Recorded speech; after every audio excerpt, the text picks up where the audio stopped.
hunting family. Welcome to another soulful session around the Tracks and Tackle campfire. For those of you that are just joining us, I'm the Arrow Eagle. I'm your guide through the untamed terrains of hunting, fishing, and everything outdoors. And if this is your first dance with Tracks and Tackle, just picture this podcast as your compass to the wilderness, a place where seasoned outdoorsmen and new enthusiasts alike can come together and share tips, tales, and timeless love for the great outdoors.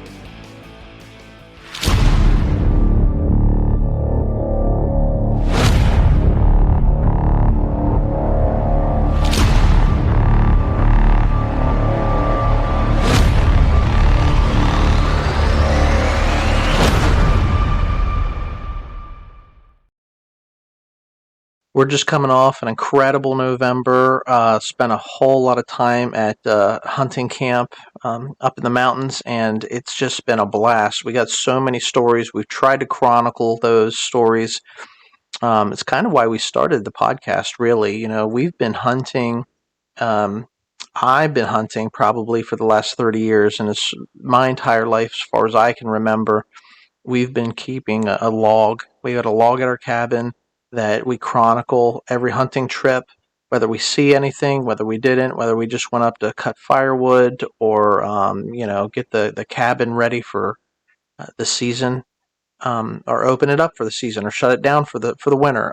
We chronicle everything. And so, over the past couple of years, the technology's changed, and started videotaping some of my hunts and capturing some of the deer movement. The ones we let go, we're getting them on film since we have cameras now. And so this past summer, I decided we're going to start a podcast. Everybody's got a podcast, and why not us? So it's kind of a audio chronicling of our adventures, but hey, why not? If you love the outdoors, that's what we're about. Whether it's fishing or camping or just getting outside, I think it's better outdoors than it is indoors. And so that's the heart of Tracks and Tackle. You can follow us on our hunting journey or our fishing journey. We do try to post regularly to social media. You can find us at Tracks and Tackle or at Menser Outdoors. But we all work full-time jobs. We're not hunting for a living, and so we just do this for fun, and we do it in our spare time. So today, I'm just anticipating the Pennsylvania rifle opener. We're in Pennsylvania, and so there's this tradition of rifle season starting after Thanksgiving, and we are in Thanksgiving week right now. Probably by the time that this podcast hits the airwaves and is published, it'll be after the opener, but we just want to get this information out, and I want to talk about this anticipation leading up to opening day of rifle season. It's the heart of today's journey, right? It's this moment that's etched in every hunter's soul, the build up to that opening day. It's not just a date on a calendar, but it's like a holiday here. I remember as a young man getting the day off of school. My dad would pull me out of school if we had school on the opener, and I received an education outdoors, and I probably learned more because I was paying attention and I was engaged a lot more than what I was, sitting behind a desk listening to a teacher instruct me. But it's this sacred mark of time that we spend in the cathedral of the outdoors. It's the air getting crisper. It's, things are getting cold. I remember hunting with my cousins and my uncles and my brother and my dad. And I remember the temperatures dropping and seeing the icicles in their beards and their mustaches. But, they stayed out, and we pushed for deer, and we went places where other hunters weren't willing to go, and we were always successful. And I think that if you're willing to put in the sacrifice, you're going to get the reward. But it's this time of year, kind of like I equate it to Christmas, where Christmas is just a day, and so is the rifle opener. It's just a day on the calendar, and it's over before you know it. But the build up leading up to it is something incredible. It's the anticipation. if you hang out around me or my family any time of year, summertime barbecues or family get-togethers and stuff, we're always talking about hunting and fishing. But this week of Thanksgiving week leading up to the rifle opener, we're worse than normal. I would just say that, right? We're sighting in our guns, we're shooting our scopes, and to just make sure that everything's dialed in right. The night before the opener, we're picking out our what's the first bullet that's going to go into the chamber, and we're holding on to that and spending probably all day with it in our pocket. And just want to, get some good luck rubbed off onto it because, that first opportunity, we want it to be a one shot, one kill experience.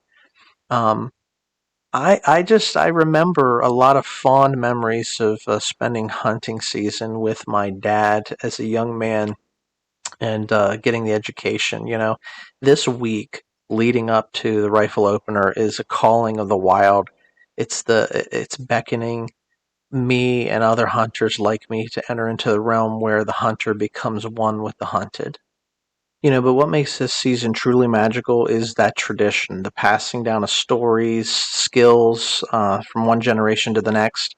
It's thinking about those early days, standing side by side with our fathers and our mentors, learning the art of tracking, the patience of waiting, which is always hard for youngsters, and the sheer joy of the first sighting of a deer. I know for me, like waiting is hard if it's cold.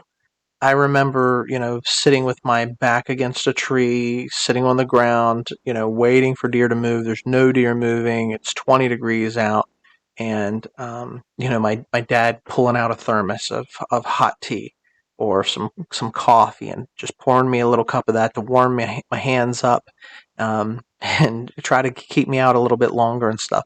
I remember moments of, you're freezing and the wind's blowing and you don't know how much more you can take it and you're suffering to just see that first movement and you can hear guns cracking off in the distance and you know that the deer are starting to move because there are more hunters, right, out in the mountain on opening day than any other day of the year. And once the guns start cracking, the deer know what time it is and they start moving and they're moving at a different pace. And so like in archery season, we can pattern them for certain times of the day. But in rifle season, look, I mean, you might get a pile of deer run through at any moment. And so you can be sitting there freezing cold. But when the deer come moving through, like everything changes. Your blood gets pumping, and you get the scope on that deer, put the crosshairs on them, and these are the memories, right? Those first sighting memories. They're actually more than just memories. They're threads that weave the fabric of family, friendships, and the broader hunting culture all together. And we form bonds, with one another. As you go out and you hunt, and you have your hunting buddies. The bond formed in those sacred moments lasts a lifetime, and a connection to the past and a beacon to guiding us into that future. Um, the stories that I share at hunting camp with friends and family that I've hunted with over the years, nobody can take those from us, and they'll last us a lifetime. So, um, I want to touch a little bit more on and take a deeper dive into this blaze orange army and the ebb and flow of the opener rush. On opening day, this bustling army of blaze orange clad soldiers flood the fields and forests. And it's this a symphony of anticipation I've been talking about. Um, it really is crazy. And, what you hear is the echoing of shots in the distance and this shared excitement of a collective pursuit. The woods, for those initial moments, the first day or two, are alive with movement. But here's the secret that every seasoned hunter knows, and we share it like a quiet nod around the campfire. The magic often happens after the initial storm. Not everybody gets their deer on opening day. We have a set period of time where the season is open, and as the sun sets on that first day and the echo of distant shots fade into the dusk, this magical thing happens. The landscape of the once crowded forest with orange hues takes a breath. and the rhythm of the forest, it returns. And the deer, perhaps momentarily shaken by the sudden human invasion, they begin to find their paths again because they're creatures of habit, right? So by the second or third day, when this blaze orange army thins, the eager ranks diminish, leaving behind a quieter, more patient group, hunters who've learned the art of stillness, and the ones that haven't burned all their PTO days or vacation days, and that that persistence and going out a couple of days after the opener often yields great rewards. The woods that were once bustling, they become a realm where the chances of a successful harvest dramatically increase. And it's a time where the seasoned hunter he gets an opportunity to step into the spotlight and get that deer, that buck or that doe that he's been set out for. Try to fill the freezer one way or the other.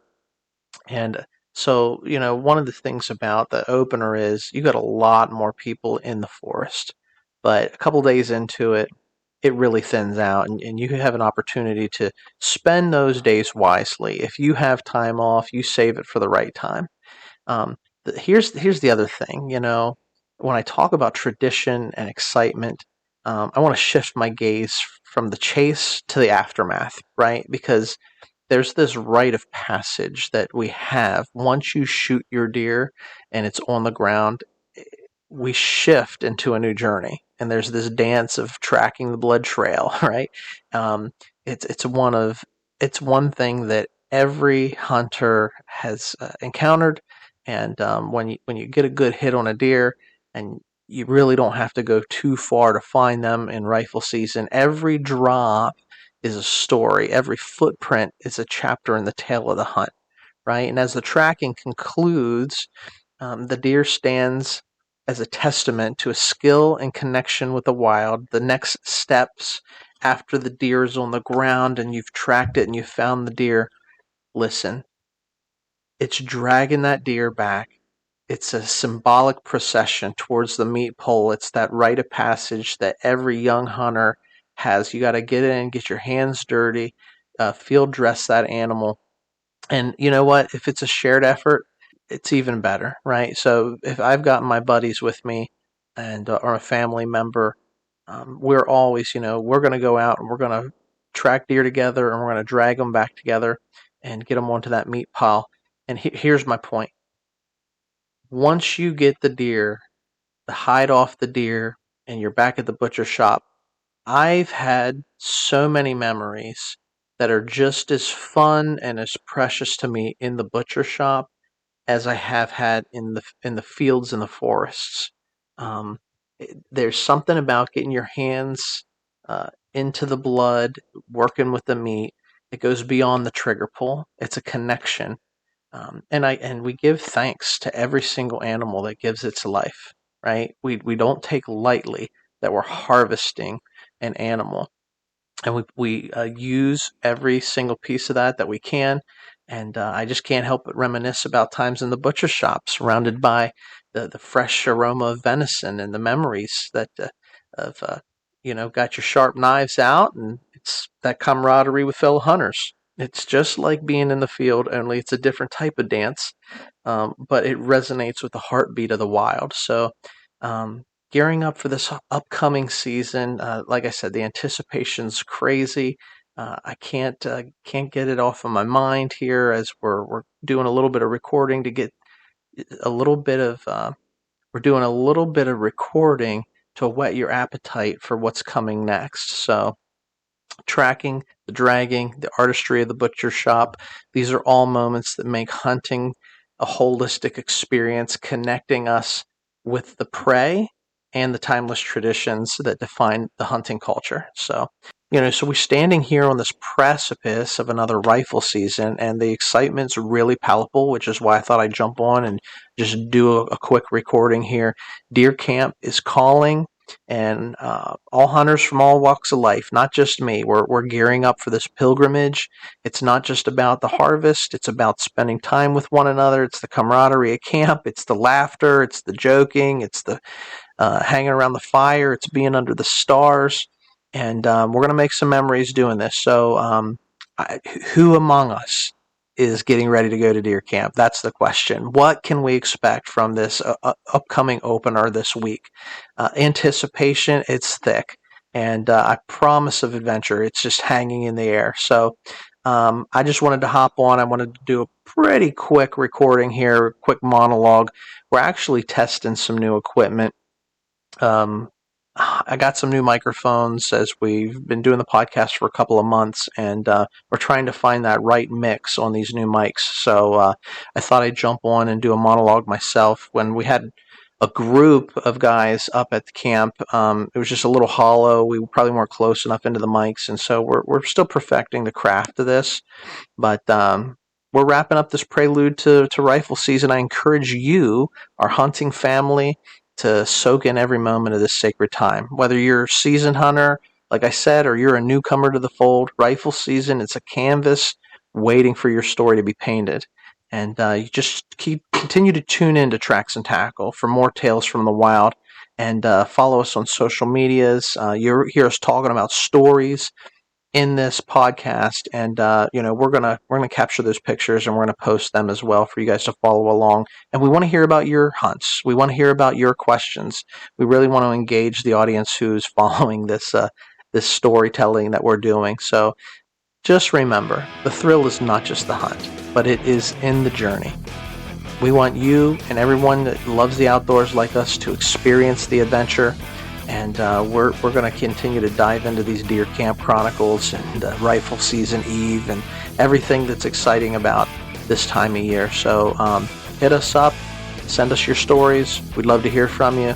Happy hunting to all you guys. May your butcher shop memories be as rich as the taste of venison on your table. And everybody be safe out there for the rifle adventure.